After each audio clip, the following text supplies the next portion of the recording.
Of course, too many lies. If you know the issue of refineries, for a very long time we've been spending so much to refine our refineries. The major three ones we have in Warri, Port Harcourt, and Kaduna.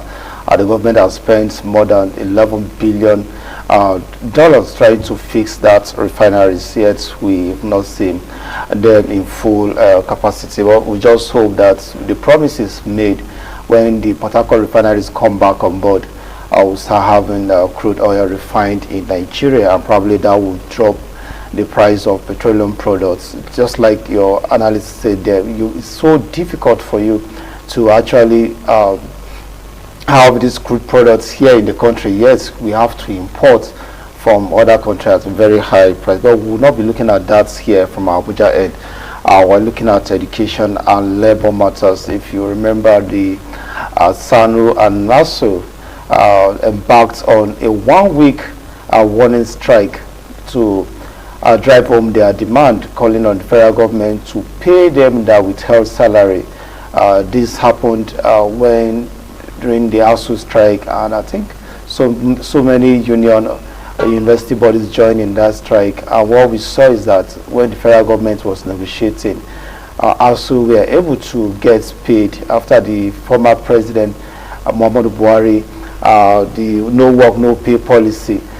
We saw that some university workers, especially the academic staff union, were being paid, but Nasu and ASU said the federal government withheld their own salary. So this morning I have in the studio with me the chairman of Ssanu, that is the Senior Staff Association of University Workers.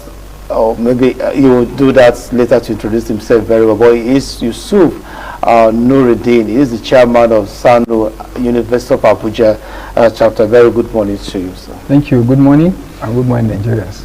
Of course, I was with you on Monday when you picketed the University of Abuja with your members. Has anything changed so far? Yeah, good morning, and thank you for having me in your studio. Good morning, Nigerians. Just as you said, nothing has changed, but what we just know is that today our national leadership will be meeting with government officials at the invitation of the Minister of Labour. We hope something positive will come out from that meeting today. Please, can you take us through, though in my analysis I tried to mention some of the reasons why you decided to embark on this warning strike. Okay, can you take us through what are some of the demands that made you to go on this warning strike? Thank you. Maybe just as you said in your introduction, Ssanu is the Association of Senior Staff Association of Nigerian Universities, while Nasu is non-academic staff union of universities and allied institutions. Okay. This is a body of workers that are working in the university systems whose work excludes or includes everything but teaching. So that means you have our members are the people that runs the machineries of university system, from administration to bursary to works, that's municipal services, to health services, and everything, including admission and graduating of students, and also mobilizing of students for national service. This is done by our members. So within our members, you have doctors, pharmacists, nurses, you have engineers, architects, and all groups of professionals that help and work in tandem with our academic counterparts in producing the final product, which are trained graduates for the Nigerian nation. So that is what we do in the universities. While this issue has should I say, a short history, since 2009, during the Yar'Adua administration, government entered an agreement with the unions. So you heard the popular 2009 agreement, so called the Federal Government of Nigeria versus Ssanu agreements. In that agreement, the closing paragraph is that this agreement will be renegotiated every 3 years. But between 2009 and 2024, that agreement have not been renegotiated. That's 15 years down the line. And in that agreement, there are counterpart areas wherein both parties, both the union and government, have some fundamental issues that they need to do, mostly on the part of our employers. That is the genesis of these issues. Now, to press home this demand, we've been going on strike, and some aspects of the agreement are attended to well. So we have memorandum of understandings, memorandum of action. The last being in 2022. On 27th of March 2022, Ssanu embarked on strike.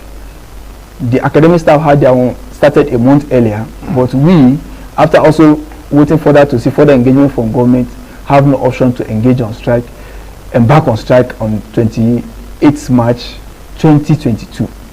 And that strike lasted till 21st August. Unlike the other sister union, we had agreement with governments. We had engagement with them. They invited us. We sat down. The government team is led by the then Minister of Education, Malam Adamu, with his counterpart in Labour. We had an agreement, and we signed an agreement called Memorandum of Action. And based on those agreements, we called our members and we resumed work on the 21st of August 2022. And the most fundamental part of that agreement is that no members of this union shall suffer any form of victimization as a result of this strike. But our salaries were withheld for 4 months, May, June, July, including August that we resumed work. We were not paid our salaries for this period. And of course, this dragged till the lapse of the last government. Now, when the new government came on board with President Bola Ahmed Tinubu, it basically agreed that all unions in the universities will be paid their 4 month salaries. All unions will be paid. Of course, 5 months down the line, since this pronouncement was made in August, we only discovered that the academic counterparts were paid, leaving out all the other 3 unions. And there's no any explanation has been given to us. I was going to that. If you say there's no, like what you're seeing on your screen, and that was when the university offices, some of the offices were shut down by your members. About what are those? Were there any reasons? You were going into that now. Was there any reasons? Were there any thoughts from the government why your own salaries were withheld? There's no reason whatsoever. We've engaged government. We've written letter when we got information that the academic staff will be paid, and we already protest letter. Before then, we also had meeting with the Minister of Education, who assured us that the pronouncement of Mr. President is for all staff in the university. So we've gotten assurances, and we have no reason to doubt or not to trust those assurances from the highest level of government. But the reality is that those assurances have not come to reality. And we've also engaged with written letters. Nobody has given us any cogent reason. In fact, none is the word from government. Nobody has said anything, except probably a meeting this morning. And of course, what we're asking for is simple. If the president is giving a directive, it behoves on the operators of this within the operators of this directive to implement the presidential directive. That is just the issue. Nobody has talked to us. So the arrest, is it salary arrest or the withheld salary now? Is it for 2023 or the one in 2022 that you're fighting for? It is the withheld salaries for 2022. Withheld salaries from May till August 2022. And the president has given directive that these 4 month salaries should be paid. Okay, because so many persons are already asking questions that if Ssanu, whom will know that your functions cannot be rolled out in universities, like you mentioned earlier, issue of admissions and graduation, most of your staff handle that aspect. Now, don't you think at a time like this, when the country is going through difficult, and one would expect that you come to a compromise and probably wait for the federal government to do the necessary thing, probably just like you were saying, maybe the president is not aware of, not up to this morning that you said your union is meeting again with our government. So many persons felt that you would have come to a compromise to see how to resolve this issue. Yes, this situation actually is unfortunate, but it's inevitable. Why it is unfortunate is because we've made our reach out to government. We've sent letters, we've given ultimatums, we've extended those ultimatums, and we've also seek for them to. But if you are not invited, you go to a meeting. So I think it's on the part of government to play their own role. We are also our parents. We have our students too, or our children among the students. In most universities now, there's no lights, there is no water, the university services are closed down, and every other thing that has to do with administration of university. In fact, there may be students who wants to go for service. They will be mobilized. That is the implication of some of these things. So imagine if all our graduates who are supposed to go to service are not mobilized from our universities. It has a toll on the nation. These are the far-reaching implications. For example, some universities now want to conduct their matriculations for the newly admitted. They have to postpone it. They have to postpone it because the people that will process all these things are on warning strike. And that is why we also gave this as a warning strike. It's not a total down to, and we don't want to be forced to shut down completely, because that will disrupt the harmony we're enjoying in Nigerian university. Since August 20, since we came back, we'll be able to have some level of industrial harmony within the university system. And we are making effort to restore the academic calendar before this. And this will be most unfortunate for this coming at a time like this. And I think the officials of government and the president need to listen to the yearnings of the Nigerian worker. So apart from your salary being withheld, are there other demands that the union is fighting for? For instance, we know ASU has always fought for harmonization, they fought for the IPPIS, so many issues. What are you looking at apart from your salary being withheld? You're not talking about the infrastructures in school, the learning environment, just your salary? No, it's not about the salary. The issue of the withheld salary is incidental to the actions. Okay. You know, I told you that it was during the strike that our salaries were withheld. So that means that even this withholding of salary was not actually the fundamental issues that we're talking about. What were those? The main fundamental issue is to renegotiate the 2009 agreement. It has been for 15 years in the works. Can you give us the details of exactly. that? The 2009 fundamental, 2000 renovation actually talks about the issue of funding of universities. In my university, for example, now, to power the university management spends over 100 million naira on diesel alone every month. That is not sustainable. And the overhead cost, the main university get that money on the general overhead cost, much less on diesel alone. And also we talk about the issue of increased funding for the university, improving infrastructures. It's not only about our welfare, because even where we work to, it's not conducive for us to work. So we have university rationing lights, or rationing water, or even the classrooms are bad. I want to tell you, look, aside the welfare of the workers, let's look at the university system in the whole, so that our university, our graduates can compete globally. So that our certificate, wherever it is presented all over the world, will be accepted and recognized. So these are issues. Because if you go to universities now, you see dilapidated infrastructures. And this is what we are talking about. So if, for example, we said that, look, let's have, let's negotiate these agreements. Because in the past, this thing has been in the work. For example, we had initial... sorry, Chairman, let me just hold your thoughts there. I will come back to you shortly after this commercial break.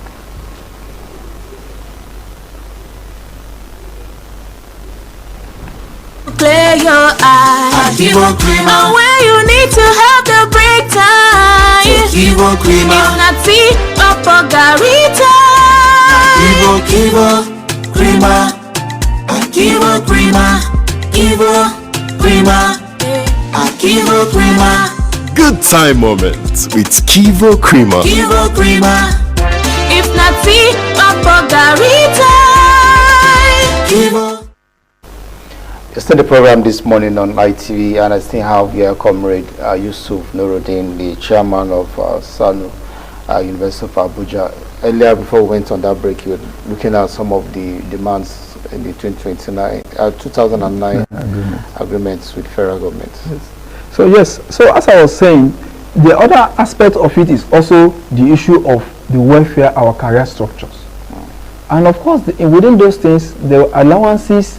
They were negotiated between the two parties and fully signed then by the leader of the team of government, that's late Gamale Onosode on the part of government. And of course, those allowances, we call them earned allowances, meaning these are allowances that you worked for, you've earned it, you should be paid at the end of those work. And during the last administration of Muhammadu Buhari, the then Minister of Education, Malam Adamu, agreed and to pay those N allowances. And 50 billion was budgeted. And it was budgeted and approved in last year's budget, 2023 budget. But till date, that has not come to fruition. Our members have not been paid. The last time I paid N allowance was in 2013. A whole 11 years, we've not been paid this N allowance. And of course, government actually also roll out some policy or document to say, okay, look, we need to put an end to this issue of the N allowance. We're going to release 50 billion, and it's going to be encapsulated in 2023 budget, which was done. Also, the issue of wage increments, because of course, our salaries, as you know, cannot even take us to the gate of the university, much more less take us home. Most universities are actually located outside town, so our people have to commute from where they are within the town to those locations where universities are to run the university, because most universities also don't have enough accommodations for their staff. In fact, one of the universities that have maybe 20 or 30% of the staff population are accommodated within the university. Every day people have to commute from far and wide. We also know what the implication of transportation is today. So these issues are there, but even government went ahead without using the principle of collective bargaining agreements to impose a 23% wage increment. And 100 billion was made as provision to accommodate this increment in 2023 budget. While in March 2024, we've not seen anything. And we can go on and go on and go on. And we've had meetings, we have committees. Government started with the Wale Babalakin committee, which was truncated sometimes in 2017, 2018. Then we had the Professor Munzali committee to renegotiate these agreements. After much work, more than 2 years, nothing came out of the Munzali Jibri committee. Then government set up the late Professor Nini Briggs committee. And also too, nothing came up. Why nothing came up is because government is said, keep shifting the goalpost. And we are telling government that, look, you need to take university education serious. No nation truly develops if you don't take your university education or education in general serious. And this is what we are saying. So you can't get the best from the people that run or oil this system if you also don't look into the issue of their welfare services. But does this cut across both states, universities? Yes. Because I know those of you in federal level, you are being paid by federal government. What do you say about the states? No, how do you fight for them? Well, of course, this strike is general, because the most issue that we get in the press is all about, it's not about 4 months salaries.